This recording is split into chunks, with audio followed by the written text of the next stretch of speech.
John, tell me about the content for those that haven't read the big issue. What's the big issue? The editorial. What is it about? Well, the content, the editorial is like, it tries to be as popular as possible, so that it appeals to the city gent, or the squatter, from everybody from one section, because our radical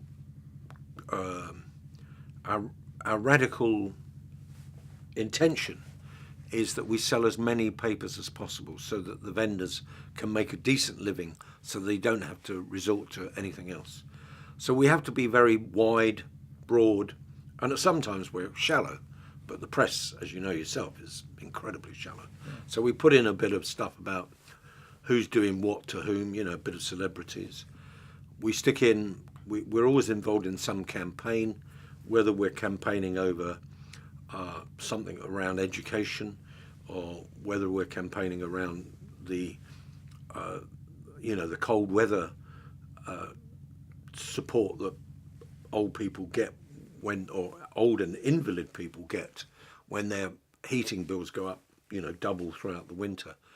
I campaign a lot about turning the social security system into a social mobility system, because I believe if you give somebody some support, it should be to enable them to do much, much better. Unfortunately, the way they handle it, when you're on social security, you can't go to the college, university, or anything. You've got to be available for work. It's a dreadful system, absolutely dreadful, because it enslaves people. But anyway, so we campaign about that. But we also have lots of interesting things. We invented something that most magazines now use, which was called a letter from the younger self. We invented that, 10 years ago. And we've had all sorts of people. We've had Nelson Mandela, we've had Sir Alex Ferguson, we've had, actors and actresses who I can't remember. So we've had a lot of personality stuff.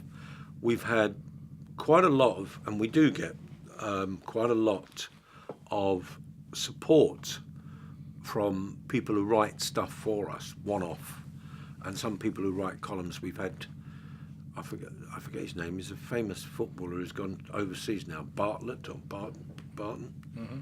And Joe Barton. Yeah. Joe. Yeah, Joe Barton. Isn't Yeah, Joe Barton. He wrote for us for about 2 years, and every week he'd cheese somebody off, which was great, because people would buy it. So what does social entrepreneurship mean to you then? Social entrepreneurship to me means freeing up people who want to invent and bring about change through business, rather than start charities. When we started the big issue, people said, "What are you doing?" I said, "We are a business response to a social crisis. We're not a charity. We don't give things for nothing. We make people work for change." I have never got, apart from the money I got to start the big issue, I've never got a big lump of money to do anything. We survive because we sell papers in the streets through our vendors, and we sell advertising. Well, that was my question to you, John. Why would people not support what you do? You're making such a massive impact. Why do people not support you more? I think largely from the very, very first moment at schools, whether schools and childhood, you're almost trained to feel sorry for the poor. So you feel sorry for the poor. So if you feel sorry for somebody, you give something to them. In the Bible, it says it's better to give than to receive. You say, right. So all the schools, especially middle-class schools, so they are all trained to think that the best thing on earth is to give something. Give something that you got, give it away. The problem with that, when Tony Blair came into office in 97, in 98, he said at a conference, and I'll imitate him, he said, "We live in an age of giving." Like this, like as though he was a saint already. And he was all that kind of, hello. So he did all that, And I was outraged by this. So I asked the Guardian if they would give me a big space. So they gave me a page. And I wrote to Tony Blair, a kind of open letter saying, "Dear Tony, if we live in an age of giving, does that not mean that we also live in an age of taking?" I said, "Do you know what it's like to take? Do you know what it does to you when somebody just gives you a handout? Do you know what it's like to be a beggar when the people who don't give money to you, you hate, and the people who do give money to you, you loathe? Why do you want to live on handouts?" And I challenged him to create a society where the giving was giving opportunity. Social entrepreneurism is about that. It's about freeing people up so that instead of creating one of another 500,000 charities, you start a business that employs people, that gives them work, like the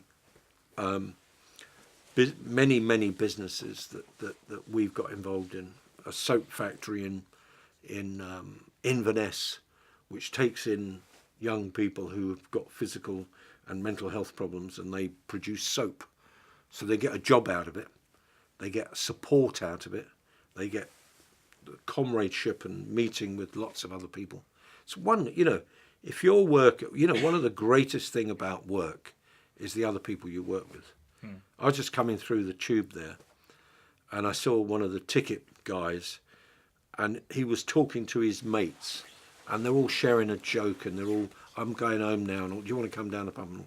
And it's because it's a kind of solidarity. We all, and that really lifts you up. If you're working somewhere where you get on with the people you work with, it raises your self-esteem. And this is what's happened in this soap factory, soap works. You get the people and they feel that they belong. They're not just somebody who is a social problem. By the way, did Tony Blair reply back to you? Or? Well, I saw him on so many occasions because, like virtually every government that's ever been in, for the first 10 minutes, they're in love with us because we reduce the amount of people who go to prison. We reduce the social security bill. When you see people selling the big issues, they're not shoplifting, they're not begging.